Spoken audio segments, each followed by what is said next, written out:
J'allume son micro aussi. Il y a Jean-Luc qui est avec nous de Dakar. Il attend. On va aller faire un petit tour du côté des cartes grises avec lui. Ce matin. Ah là là là là là. Il va nous niquer les micros, lui. Les gens qui sont pas en super forme. Et là, il a tenu, hein. Il s'est pas cassé la gueule. Eh ouais. Comment il va bien, Jean-Pierre Martins? Eh ben écoute, Jean-Pierre Martins, ça va bien? On dit Martins en portugais, je crois. Hein, Oui, pas Martin, oui. Non, mais même en français d'ailleurs. J'aille pas me tromper quand même. J'aille pas me taper la honte avec nos amis portugais qui nous écoutent énormément sur cette radio. Alors, mais moi, je tiens à ce que le S se prononce même en français. Merci, monsieur Martins. Je vous en prie. Martins.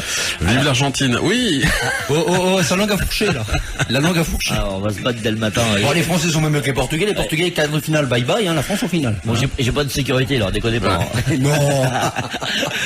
Alors, t'as quelle question? T'as regardé le match Oui, hier? oui. Alors, j'ai regardé. Alors, si tu veux, la première partie, je me suis endormi. Ah, comme tout le monde, hein. Parce que je pense que...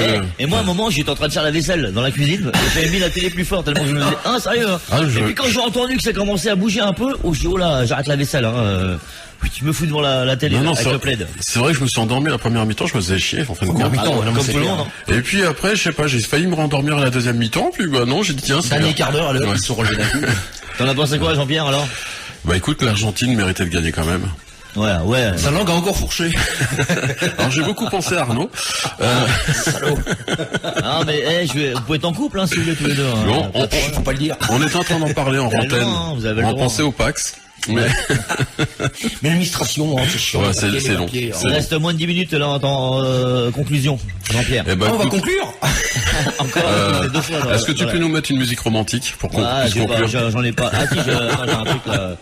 Destiné. Ouais, Destiné, non, ça c'est à l'ancienne ça. Non, mais c'est vrai que les Argentins étaient forts hier. Étaient forts, il faut être honnête. Hein, il faut être honnête. Non, l'arbitre. Les Français, les Français sont bien remontés sur la deuxième partie. Après, je pense, sur cette Coupe du Monde, si vraiment il y avait un souci, un truc à revoir, c'est l'arbitrage. Et puis on ne met pas, comme je l'ai dit Jean-Pierre tout à l'heure, on ne met pas un Polonais sachant que les Français ont éliminé le Pologne en huitième. Et puis en plus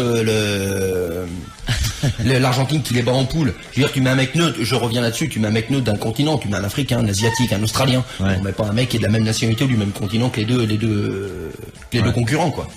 Non, c'est sûr, non, ils auraient dû mettre un arbitre français hier. Comment il s'appelait l'ancien arbitre français qui est connu là? Il y en a un qui est connu. Il y avait Quignou. Voilà, c'est Joël Quignou. Ouais, Joël Quignou là.